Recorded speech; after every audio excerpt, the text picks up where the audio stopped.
to the industries and looking at the challenges people are facing and helping them to find a way around their career path at the early stage. It is evident that when you are starting your career, sometimes you get into the busy world and a lot of things is coming in and you don't know the right things to do, the right tools to learn, the right conference to go. So all those things are normal for you when you are starting your career or switching your career. So this session is just gonna be like I'm gonna tell my stories and how I start my careers, and also I'm going to hear your challenges and help you with my from my own level of experiences. And the goal of this webinar is more of helping people in terms of mentorship. So we actually looking at giving back to the industry in a larger form by mentoring people in 2025. So it's a good thing that I made up my mind that okay, the first few people that join is gonna get a free mentorship for next year. So I've already selected some names which I've done. So at the end of the class of the webinar, I'm going to send a form out, and that form is going to know your interest, to get your interest if you really want a mentorship for 2025. And like I said, it is not a structured webinar where we had to follow a lay down pattern. You can always come in and ask questions as it comes to you. And before the class and before the session, I already received some few questions, which I'm going to be reading out to everyone and sharing my ideas. And Blessing can also share her ideas if she has any suggestions to that. Okay, so and also if I'm too fast, call my attention. And also I really want to have, since we are not much for now, I really would just want to hear a little bit background from each and every one of us. And I'll be starting with myself first. I'm Olaimi Usman. I'm a Nigerian. I relocated to the UK a few years ago, and I'm currently working with Turner& Townsend as a cost and carbon consultant. And I'll pass the mic to Blessing. Yeah, thank you, Yemi. Yeah, my name is Blessing, and I relocated from Nigeria to Canada, and I currently work with Due Living as a project estimator. And yeah, I think my background is in surveying and construction management. Okay, next, Michael. Hello, good morning. My name is Michael. My background is construction management. 2 years in, so I'm fairly young in the industry. So I'm just here to listen, mainly. Okay, thank you. Okay, Sitembiso. Good afternoon. My name is Tembiso Vangezi from South Africa. My background is quantity surveying. I work with both the consulting and the contractor side, and I'm currently working on the auditing space, which is a bit of a mix of accounting and the construction of quantity surveying. Thanks. Okay, thank you. Amanda, yeah. Yeah, hi again, everyone. I'm Amanda from South Africa. My background is quantity surveying. I perform estimating duties in my current employment Great. for a construction company. Oh, great. Victor. All right. Good evening. My name is Aladi Victor Cyril. I'm a graduate of quantity surveying from the University of Federal University of Technology, Akure. So my major skill I currently have is estimating. So I'm still currently exploring other options, and this is one of them. Great. Once again, I'm happy to be here. Thank you. Grace Poteria. Great. David. Is David there? Okay, if he's not there, probably. Okay. Hello, everyone. Yeah, hi. Hi, David. Hello, everyone.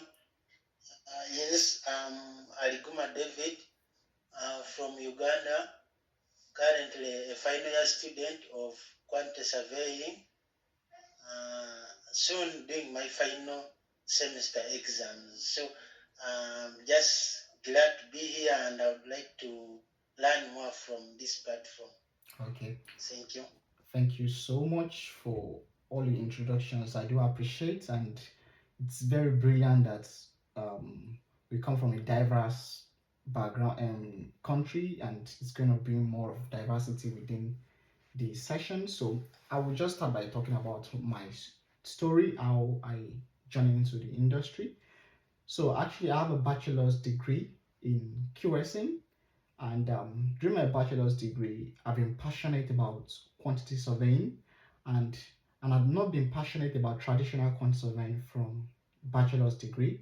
I could remember while I was in uni, I was working with some of my computer sciences friend in order to develop softwares that could help us in taking of probably estimations of tools, and that alone launched me into the innovative aspect of quantity surveying. And I could remember at my year 4 in the uni, in a group of about 90 people, I was the only student that was able to get a software. It's actually an indigenous software actually that helps to do a little takeoff and estimations. So that alone really sets me apart in my class and sets me apart within my group. And since then, I've been carrying that attitude in order to know that, okay, for you to be a good conservator, you need to set yourself apart, irrespective of whatever you are doing. And after graduation, 10 days after graduation, I got my first role as a project quantity surveyor. So working as a project quantity surveyor, I was working at on site, doing valuations, doing on-site measurements, um, preparing daily reports, and a lot of them. So there, I was able to have the contracting knowledge of quantity surveying. So moving on, I went ahead to work for a proper developer and as a contractor. I was doing a similar job, and that was a very interesting because working as a contractor QS, it makes you to see the integrity of constructions on how construction goes on, and you can really understand a measurement better when you've actually work on a construction site. So after gaining that experience for about 2 years, I went ahead to a consulting, and I didn't go to a consulting because I really want to do that, but because I prepared myself towards that. So there was a time while I was in before I graduated in uni, I had a startup called Prospect Beam Firm. So the startup helps to train young people, not even young people because I was still young, training my mates, my colleagues around how to use softwares and how we can ease our process of taking off. So I did that, and that really made a good name across the university and across the state. That I was even invited by the state chapters to come and train um, senior professionals in the industry. So the media has been getting the not about me, about what I'm doing. So when the consulting came, it came at the right time that I wanted to switch a career. And the consulting came because at then they needed someone with an experience of technology and BIM, which I know a little bit, I don't know everything, but because I have an idea about it and I can easily train people on how to do it, I came into consulting, and I was able to help the companies to implement proper 5D cost management practice. And I worked there for 2 years. And doing that, I was able to merge my BIM skills and my proper consulting quantity surveying skills. So merging both skills together make me to have a good flesh of a traditional quantity surveying rules and looking at the digital aspect of it. So moving on, because I'm very passionate somebody, I'm very ambitious, and I looking at and I also follow the industry trend. And you can, if you notice me on LinkedIn, I'm always following the industry trend to know what is happening. And for you to be at the edge of any professions you are, you always need to know the trend within your industry. So a few years back, so after the COP, I think COP 20, probably the one happening in Glasgow. I can't remember the name of the COP, probably 26 or something. The one that happened in Glasgow. There is a big trend on sustainability. Every industry, finance industry, banking, commercial construction industry, everybody is speaking about sustainability. So looking at this, I knew this is the new market, so I took it upon myself. I came into the UK to study a course which relates sustainability and building information modeling. So I had a master's in building information modeling and sustainability. After that master for a year, I was able to get my first role as a sustainability project quantity surveyor, and my activities or my role then was more of okay, managing the cost and the estimation aspect of sustainability and understanding the carbon accounting aspect, because I've come to realize that when we come to environmental aspect of sustainability, I still believe within me that quantity surveyor are still the best professional to account for carbon, because we are very good with numbers, we are very good with the estimations, and that really launched me into the aspect of sustainability. And after working for that company for like a year, I had to move on to in my present role. And in my present role, I work as a cost and carbon consultant. So what I do there, I've spent about 5 years of practicing quantity surveying, and I spent about a year of practicing sustainability. So this new role, it came as an opportunity. I'm able to blend my cost and carbon skills. So what I do on one side, I calculate the majorly the life cycle cost of buildings to know the economic sustainability aspect of it.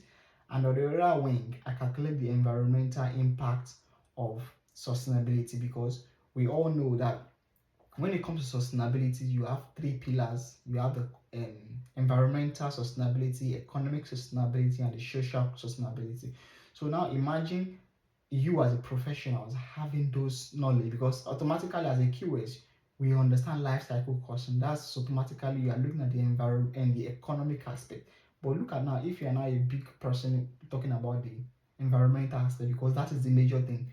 Currently, the COP29 is happening in Baku, and a lot of things are happening, a lot of policies are coming up, and it is, if you just go to Google right now, just search, look at the trend of sustainability in the next 5-10 years. It's going to be a hot topic, and it's going to be the demand is very, very high. There is a publication I came up on LinkedIn yesterday that I reposted. The demand for green skills is very, very high.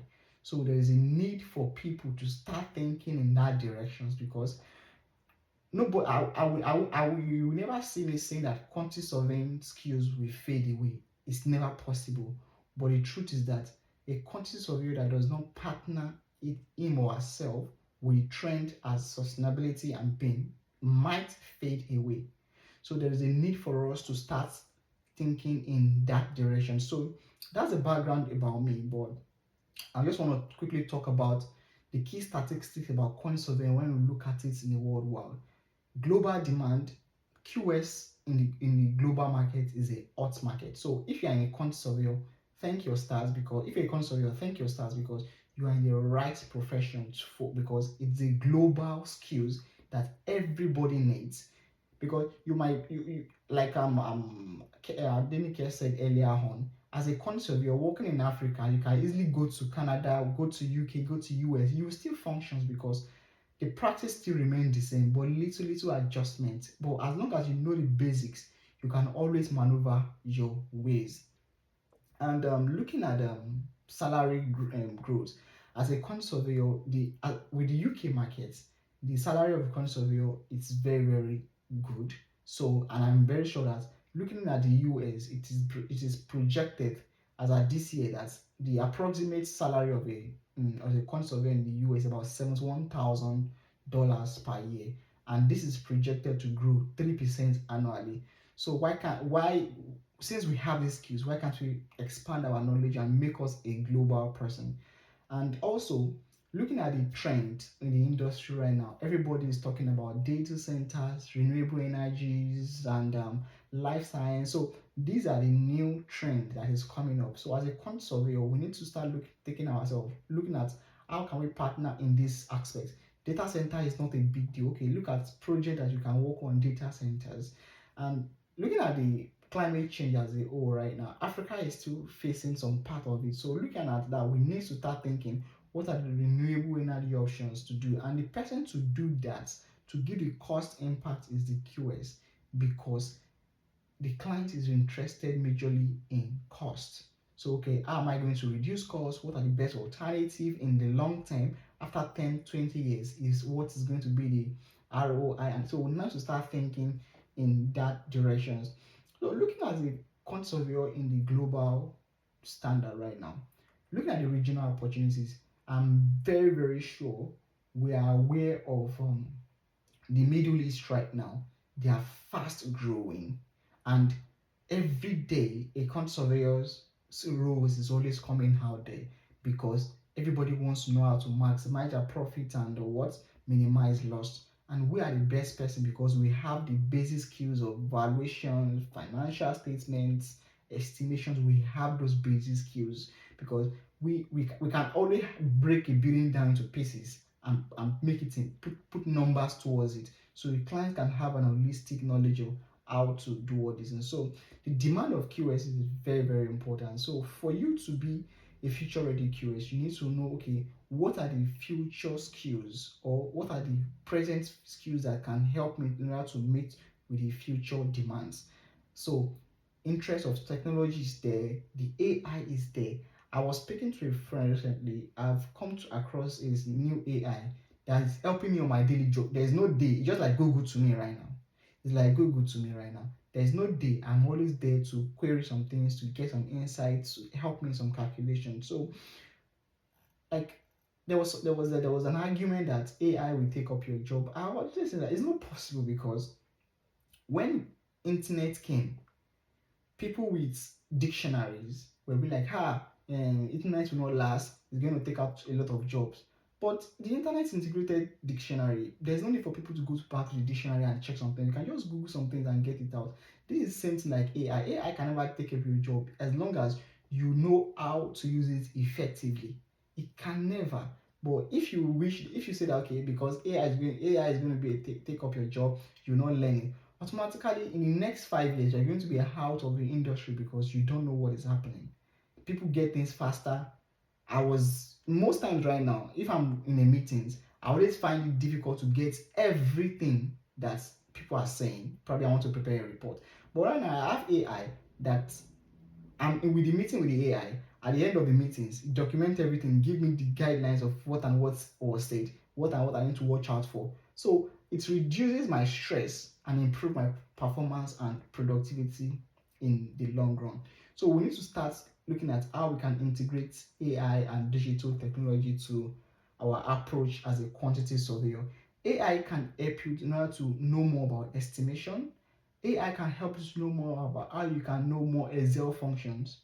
So there's a lot of things that we need to start patterning ourselves with because if we really want to function well in the next 5 to 10 years as a QS, we need to partner with these industries. We need to learn about sustainabilities. We need to learn about building information modeling. And these are not rocket science. These are not rocket science. So we are going to be looking at the skills that you require. Like I said earlier on, the first skills you require as a QS, know the QS. Know the QS in terms of know how to prepare your bill of quantities, know the valuations, know your contract. We have various contracts, we have the FIDIC, we have the JCTs, we have the NEC. Know those things. You might not be a guru there, but at least have ideas on how to apply those things as it is being required. Nobody can understand their expert is actually in contract, but to me, I don't I that aspect of quantity surveying is not really my flair. I love the innovative aspect of quantity surveying, that's technology aspect. I don't really like the aspect of contract and the likes. but it doesn't mean that something will happen right now. I can't find something to do with the contract, or I have the basic knowledge about it. So you need to understand those cost management skills, estimations, and the likes. Now, another technical skills that you need is the BIM. I don't know, probably we must have heard of BIM, or some of us that might not have heard of it. BIM is not a rocket science. It's not a thing. It is just a process. But you need to understand those process.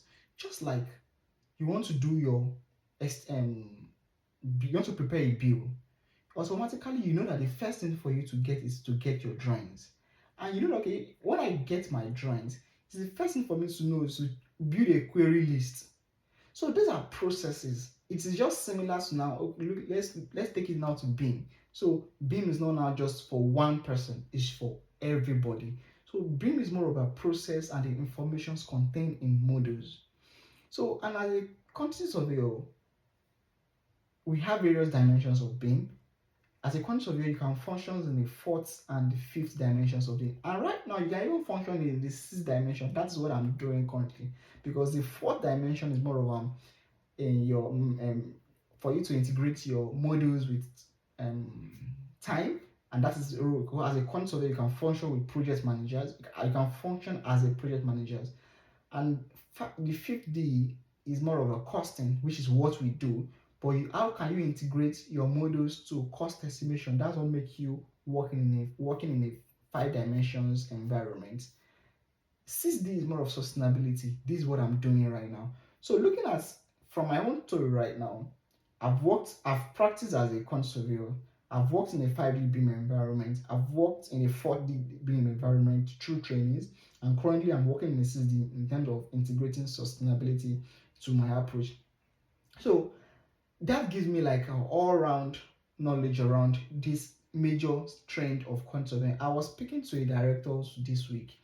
I was telling that I categorize myself as a unique person, because I have three niche, which is very, very common, which is the cost, carbon, and BIM. When you are talking about around these three niche, I can never be found dumb around it. I might not be 100% expert, but I can't be found dumb around these three niche. So we as a young people, we need to start leveraging the aspect of technology to learn things. It's easier to learn things right now. I learned BIM majorly while I was in my final year in school on YouTube and doing research, because my final year research was on BIM. So those research papers, YouTube, and self-learning, it helps me a lot. And it didn't happen overnight. It happened for the like I when I was learning BIM, I learned for about 2 years for me to say I want to train people about it. You understand? So it's not a rocket science, but the best time to start learning is now, if you didn't start yesterday. Okay, so another skills that is very, very important when you're talking about technical skills is life cycle costing. So this is the economic sustainability aspect of things that we need to understand right now, because people are not just thinking that let me just construct my building and leave it. I need to construct my buildings, maintain it, and manage it. So when you're managing all those things, there are costs associated to it, and that's what I'm doing currently right now. So I help clients to understand the long-term cost implication of their building for about 30 years and 60 years, because the West market, probably let's say because the UK market is very good on maintenance. And I know that's the bad thing. We as Africans, we are not good on maintenance. So, but things are changing. Everybody's growing. I know it might be difficult in some things. And African, we have our technicalities, but UK is good on maintenance, so we tend to help clients to understand their maintenance cost over a long period of time, and also sustainability expertise. You need to develop that. In my last webinar that I did for the young QS in Nigeria, I was talking about the sustainability courses to take.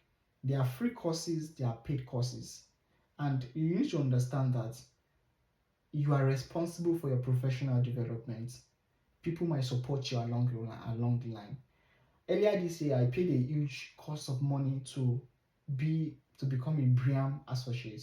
So there are skills that you need to learn, and there are free one you can always say. Also, you can check. There's a website that's one click. There are free sustainability tools. That's the first when I was when I was doing my master's degree, aside having a master's degree, when I wanted to go into the industry, I took a free boot camp with One Click LCA. So One Click LCA is a paid tools, but you can take free courses to learn it. So if your company likes it, they can pay for licenses. You can, on that particular platform, you can learn on how to calculate your carbon accounting. It is free. You can always check it to learn it. It is free. Just go to Google One Click LCA. You can see free bootcamp courses that you can take. And for the North American, probably the US, lead is there. You can always take courses on lead. So these are you need to develop sustainability expertise as part of your technical skills for you to be a future ready quantity surveyors. And the last, like I said, is the AI and the digital tools. So you need to understand which AI helps you more and which of the digital tools that can help you more. And in all of these, we need to understand that technical skills cannot just make you survive as a QS. You need to understand how to have an effective communications. How do you write? How do you speak to people? What is your speaking tone? What is your negotiation skills? So, irrespective of knowing AI, knowing being, knowing sustainability, how do you communicate your ideas to people? So, you need to understand those things. And also, one of the key things currently in the industry is collaborations. People don't want to work in silo anymore because when you are working in silo, you tend to do little work and little results. And clients and companies must make profit. So, you need to understand, you need to know as a future ready consultant how to work collaboratively, because this will help you, because everybody's looking, the world is more of global now. You can be in South Africa working collaboratively with somebody in Canada on same project.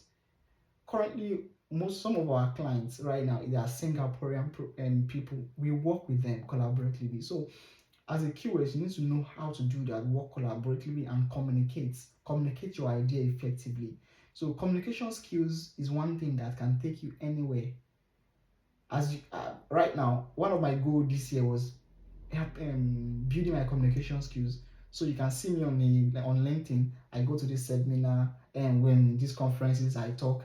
I'm not doing that not just because I love it. I love doing that, but I'm doing that because I want to make my communication skills to be a top notch in the next future years. Probably in the next 5-10 years, like this. Probably I'm an expert in communications. Do you understand? So you need to start building your communication skills, and it's not necessarily you go to conferences or webinar.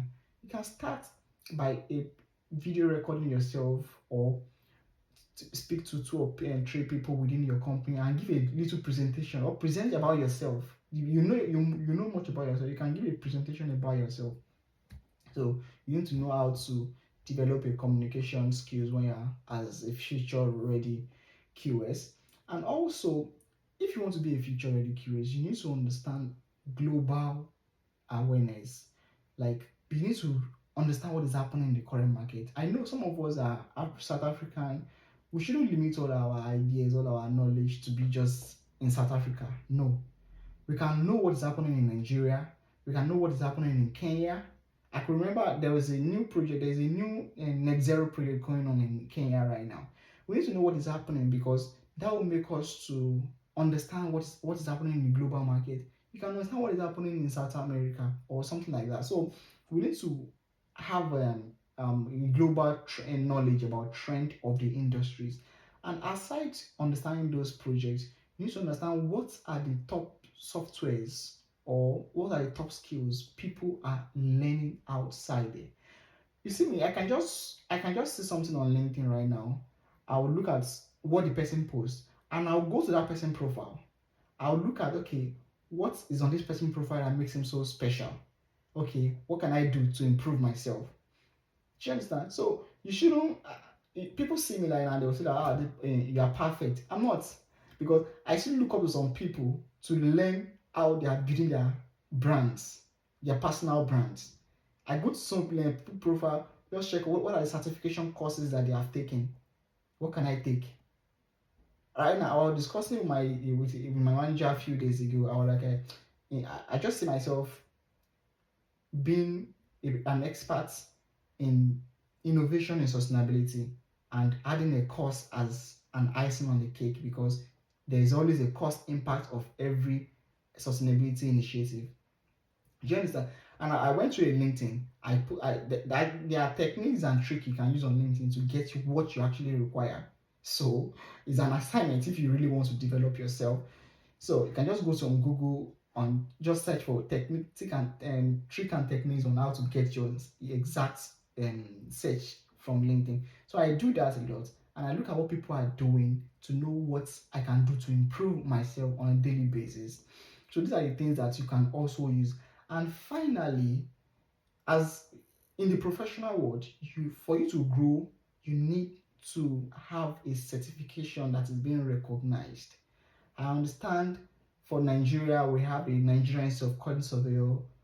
I'm very sure we are going to be having for Uganda, and we have one for South Africa, we have one for UK, which is the RICS, and RICS is more of like an internationally recognized certification. So these are the things that you need to have. You need to be recognized with those body because if you are not, you might not be able to get some opportunities. And for you to be a future ready QS, you just need to play the game in that aspect because you can't get it right alone.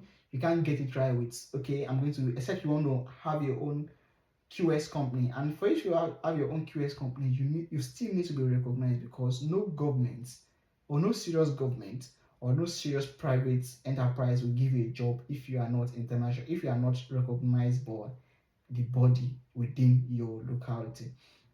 So this is just like an intro of how you what you required for you to be a future ready QS. And the takeaway of this is more of you need to understand there are two industry trends right now, which is the sustainability and the BIM. And as a QS, it is easier for you to launch yourself in the BIM space because you understand quantities well.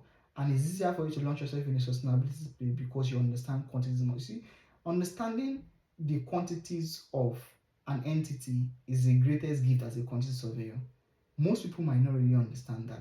That's why you see most people that study civil engineers, most of them are diving back to become a quantity surveyor because as a quantity surveyor you can't be found jobless if you really know what you are doing.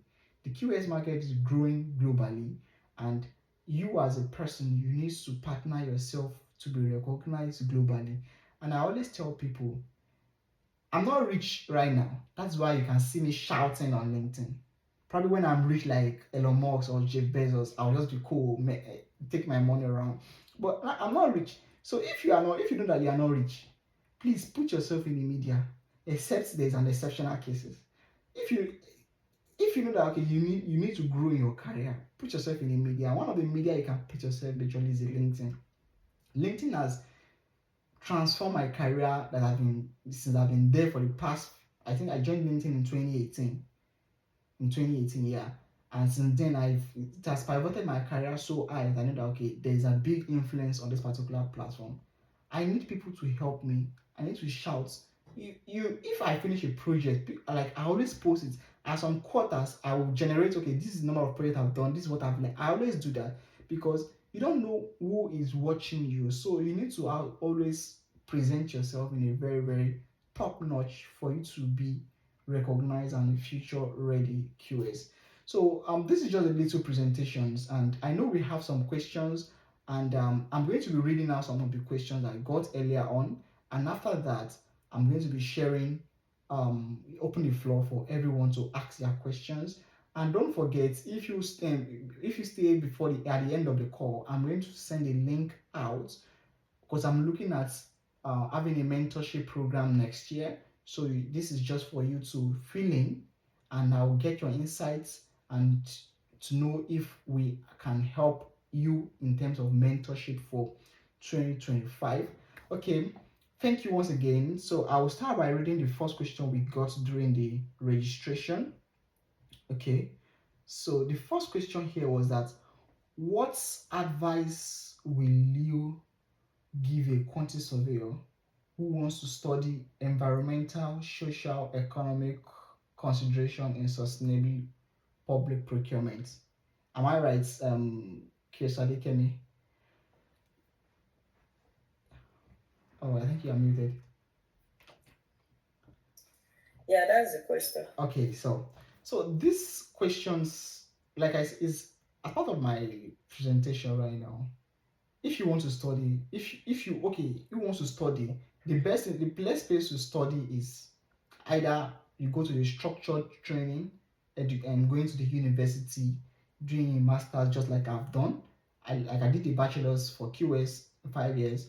I did a master's for 1 year in BIM and sustainability. That launched me into the environmental aspects of sustainability. But if I'll be honest with you, I don't think there is a course for you as a quant surveyor that will just want you to launch for you to do the environmental, social, economic consideration. It's might be very, very difficult because those are broader terms. You can always choose a path. Either you focus on the environmental or you focus on social or economic. So you might not really get all. When I did my masters, I was just focusing on the environmental aspect of sustainability. So that is, I believe that answers that questions. And the second question here is, without a doubt, the construction industry in Nigeria hasn't really integrated BIM and much technology into its process. How do you think BIM can help construction industry? How best do you think stakeholders can be convinced? Well, it is evident that the rate of BIM integration in Nigeria cannot be compared to the West, cannot be compared to South Africa. It's not possible. But the truth is that there are companies currently in Nigeria implementing BIM. And few years ago, I've been fortunate to work in such company. You only convince stakeholders if you are able to showcase that this is going to be a cut costing. I mentioned to you when I joined the consulting aspect, the company, they were not using BIM, but there was a particular client, which is a foreign client, that needed to construct a building in Lagos, Nigeria. He requested that he wants a project to be a BIM-based project. At that point, a BIM team was set up, but for the quantity surveying firm not to lose that job, I was fortunate I came in about a particular point. So for me to convince that, I don't need to convince the stakeholders because the client already understand the benefit of implementing technology on a project. So that was why he needed it. But in a situation that you need to convince the stakeholders, first, automatically you need to become a stakeholder at least. So for you to do that, you need to have been doing it. If you have not been doing it publicly, you do it privately. So the first thing for you to understand is, if you want to integrate BIM in the Nigerian market, have you started learning what is required? What tools do you know? What do you understand the ISO standard, which is BIM standard? What other software do you understand? So you can't do it alone. You need to understand, okay, the architects, are they ready for this? The structural engineers, are they ready for this? And currently, I know there is in the Nigerian industry now, there is a conference that is coming up, which is Contech.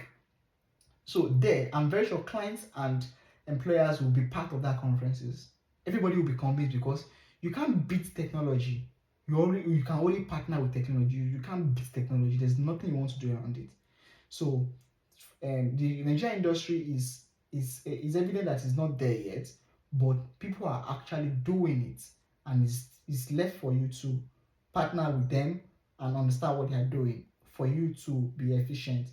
And the third question here is, in addition, okay, for people who do not have idea about BIM as a QS, where do you say they start learning maybe softwares? Well, I will just tell you about my own story. When I wanted to launch myself into BIM, like I said earlier on, I learned this software called Bluebeam. Bluebeam is a software that helps you to calculate your 2D models, 2D designs, and reduce your time for taking off. After that, I moved to Revit. So Revit is a 3D models, and in Revit you can easily do your easily quantifications, and this is based on being more a 3D models. So after using Revit, I was able to use Navisworks.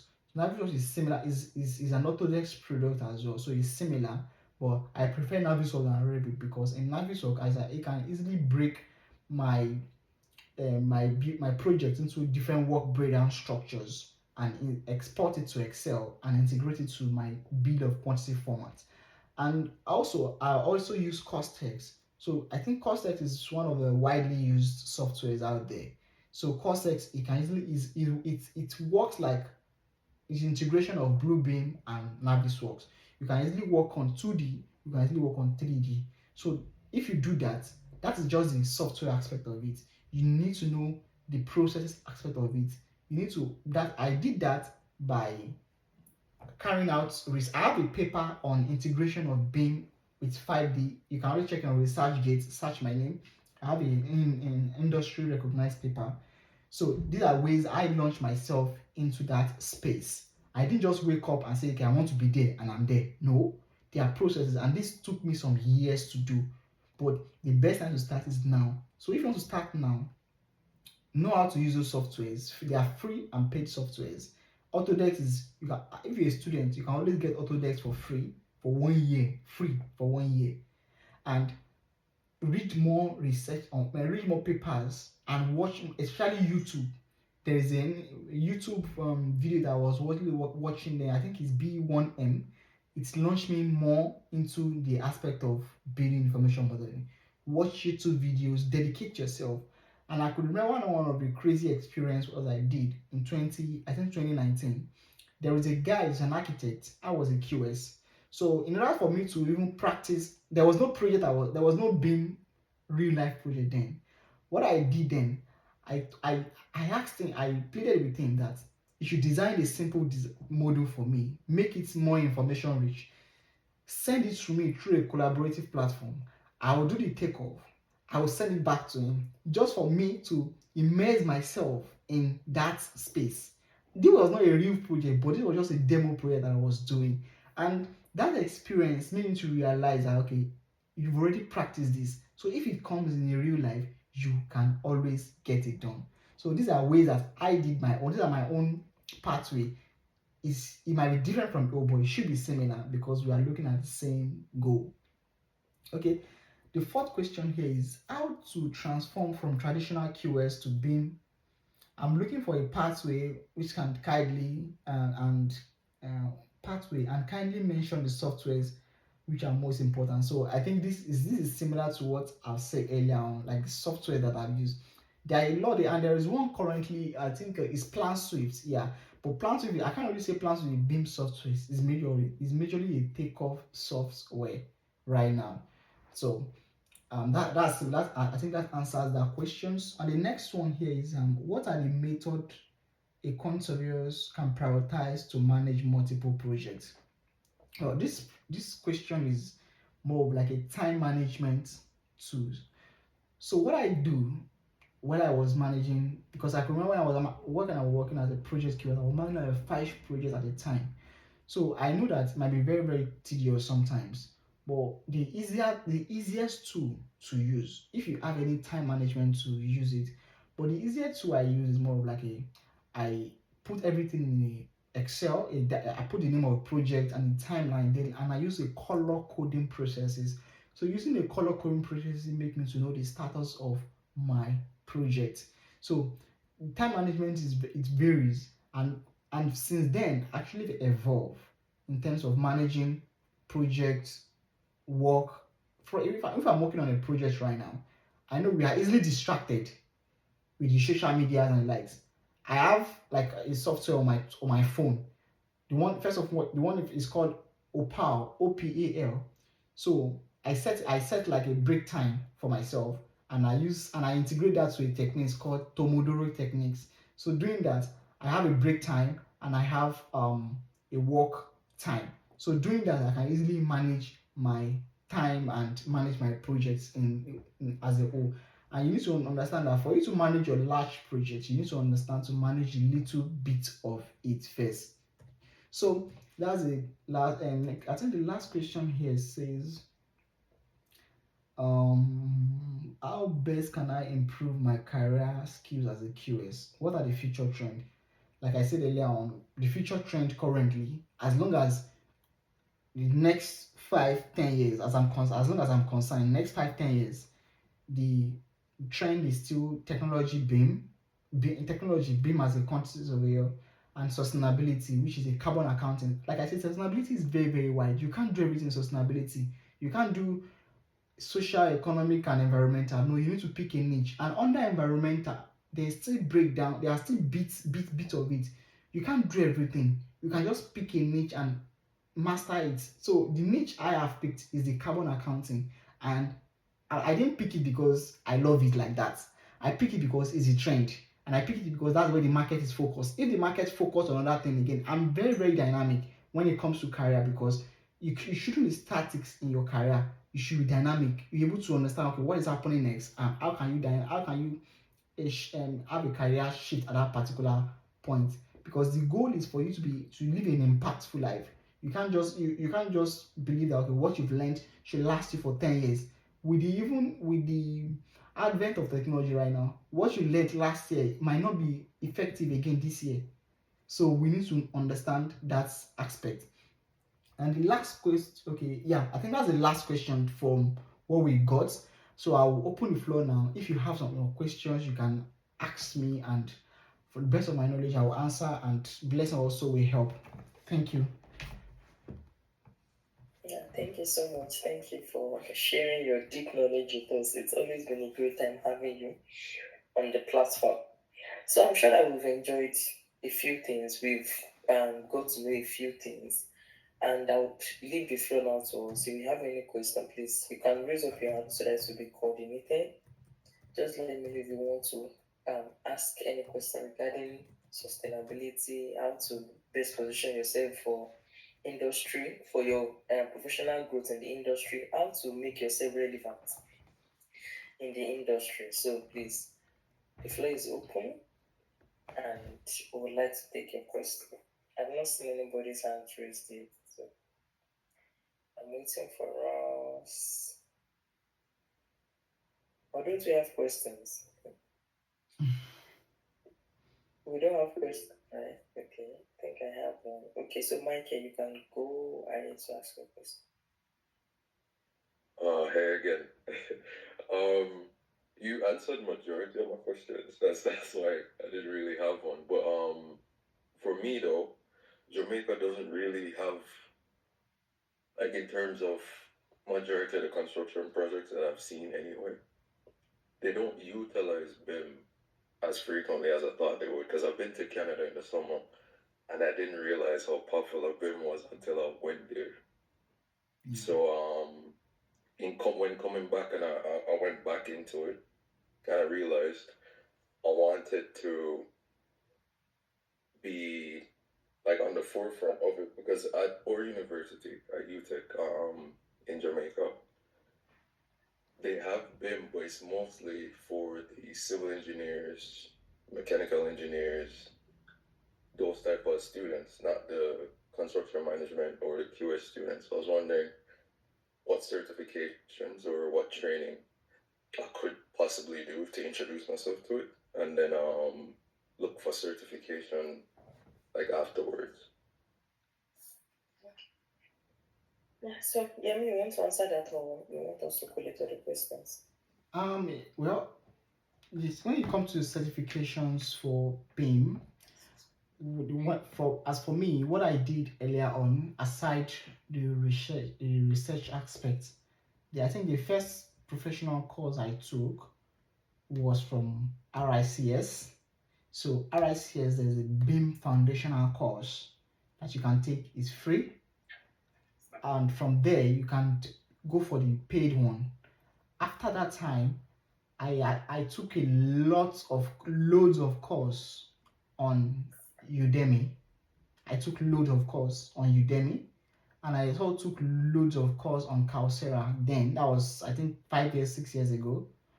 And when after that time, also the other brilliant courses that I've taken, sorry, at was of on Operam. Is actually from UK. It's a UK design actually.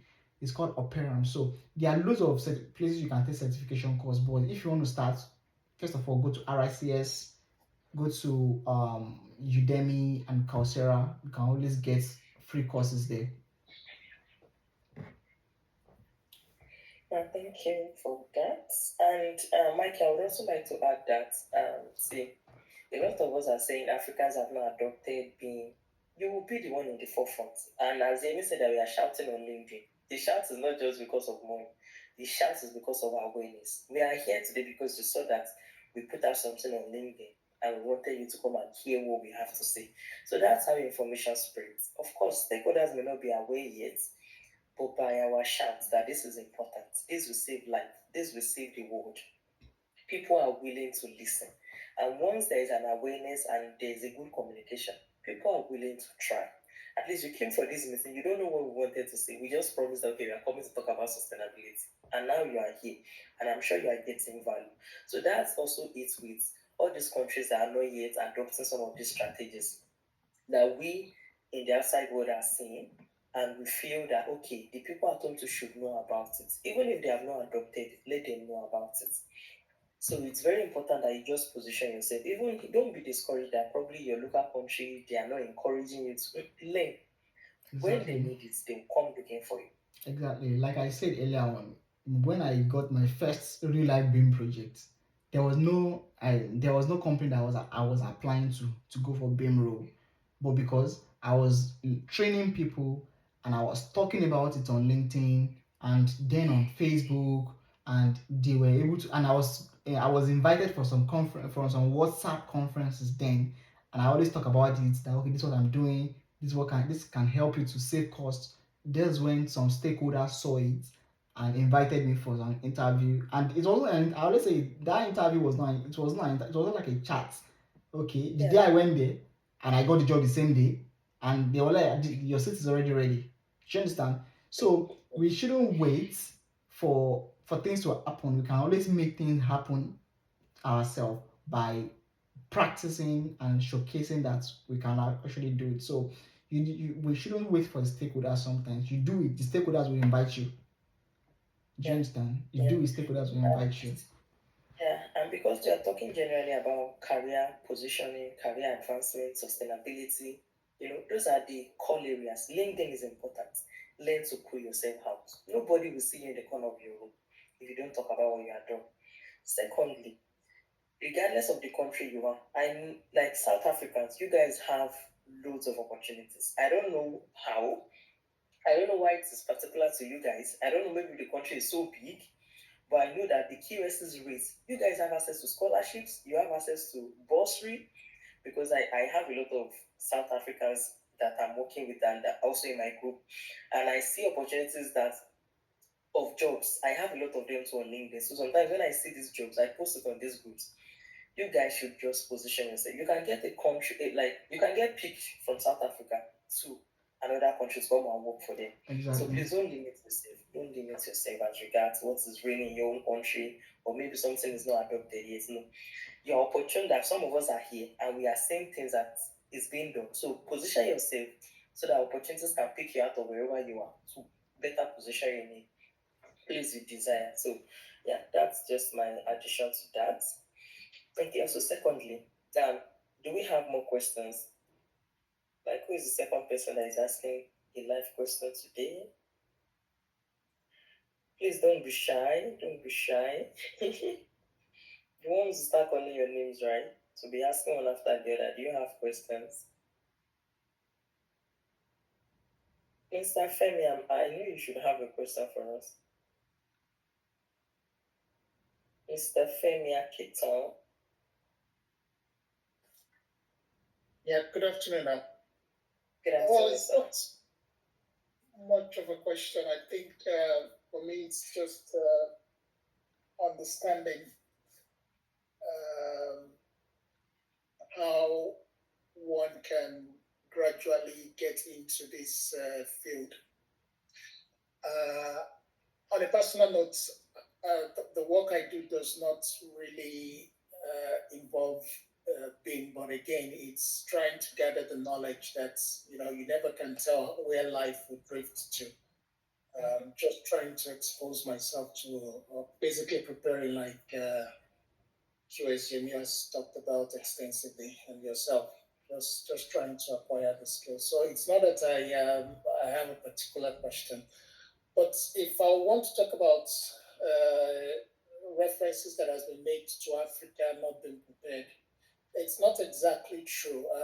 I can pick two countries. One is South Africa, and I used to work for Zutari. Maybe those who are South Africans on the call knows. Zutari is the leading engineering consultancy in South Africa. And Zutari has embraced BIM for several years, Exactly. most designs and everything. And that's why they dominate that engineering field. And of course, they also have a presence in Nigeria. Yeah. So these things are there within Africa. It may not be pronounced. There are other international organizations, engineering, architecture organizations that have also deployed BIM. The problem generally with Africa is the clients. We don't have knowledgeable clients that demands this. If you take the UK as an example, the country or the government has have a law that they must be adopted on all government projects. Yeah. So that drives the demand. Clients are forced to gain that knowledge and request it from consultants. That's what is lacking in Africa, but there are organizations that are on their own Doing it. the program. So it's good we prepare ourselves. So like I said, it's not that I have a question, it's just trying to understand how I can gradually get myself into that position and be ready if that opportunity comes. Yeah, that's all I want to say. Thank you. Thank you, sir.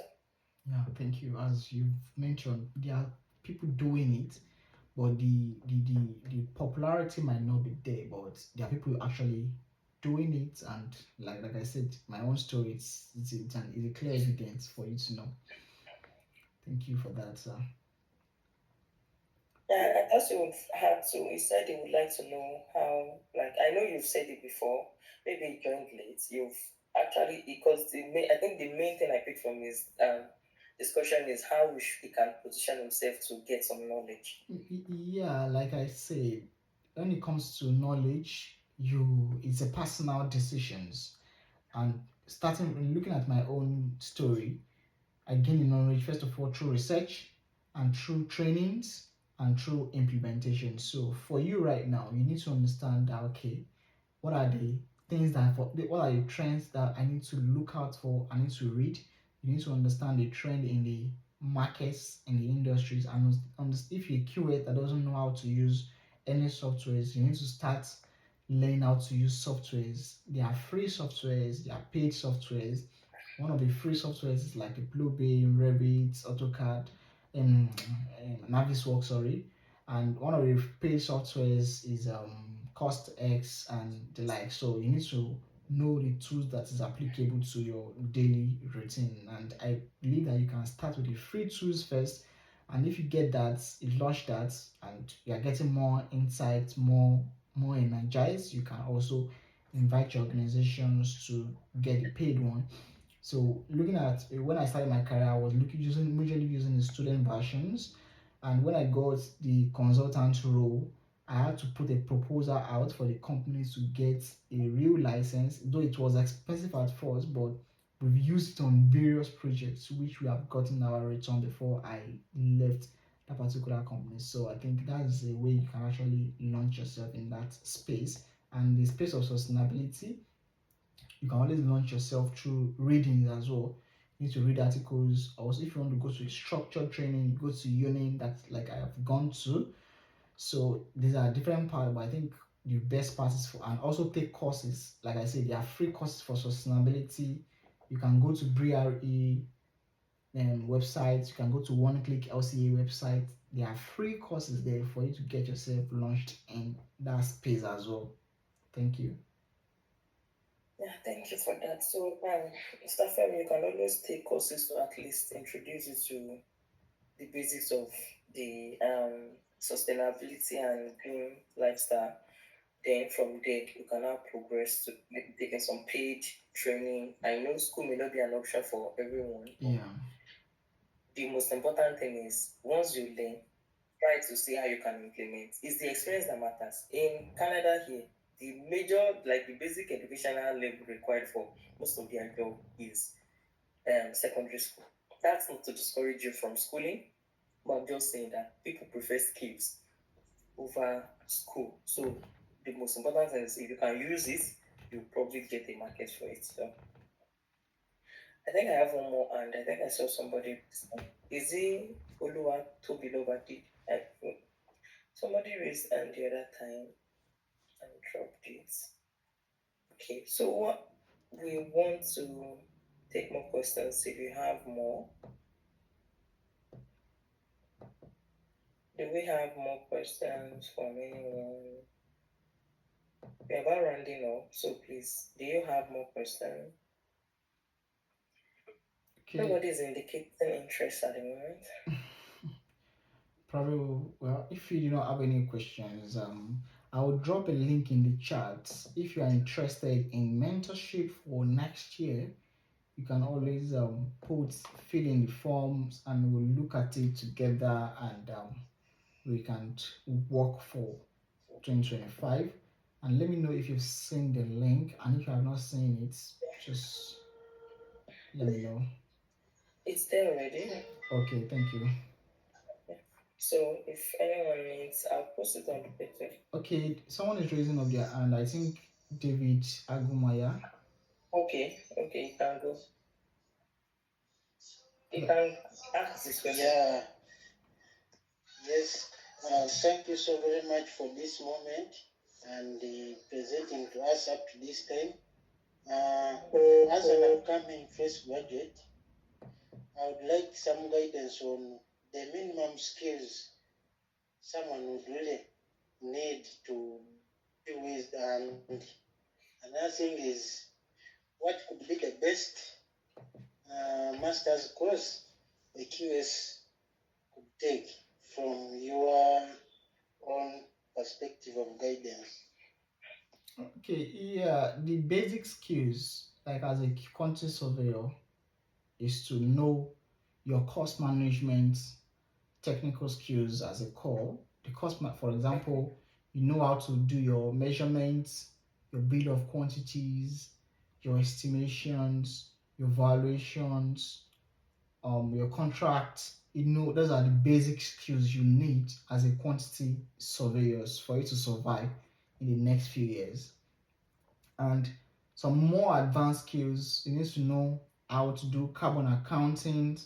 You need to know how to use technology with your basic and quantity surveying skills. And when you talk about master's courses, everybody has different preferences. Like I have a flair for technology and sustainability. That was why I did a master's in technology and sustainability. I have colleague that came here to do masters in project management in construction, so they are able to link their cost management and project management skills together. And I have some people that are doing masters in QS again. They have a bachelor's in QS and they are doing masters in QS.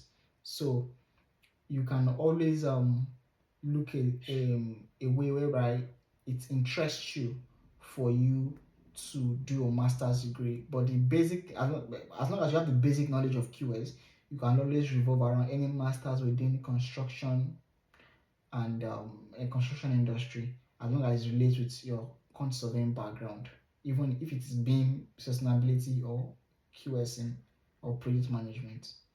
I hope that answers your question, sir. Hopefully, I think it's clapping. So, yeah, in addition to that, too, best position yourself, learn software. That is, see, there's no going back on that. AI is here, technology is here to stay. Learn software. That's one of the major skills that is still lacking from our African people. A lot are still lagging behind doing manual takeoff, manual estimating. Learn software. That will take you very far. Once you know that software, every other thing would be easy for you to bring it. But if you don't know a software that can do what you are doing with the hand, then you have to quickly learn it. Yeah, and you can get, like I mentioned, you can get free softwares out there which you can use to Yes. help your skills. Mhm. Just be hungry for. I think the basic of like the background of this discussion is just for you to be hungry for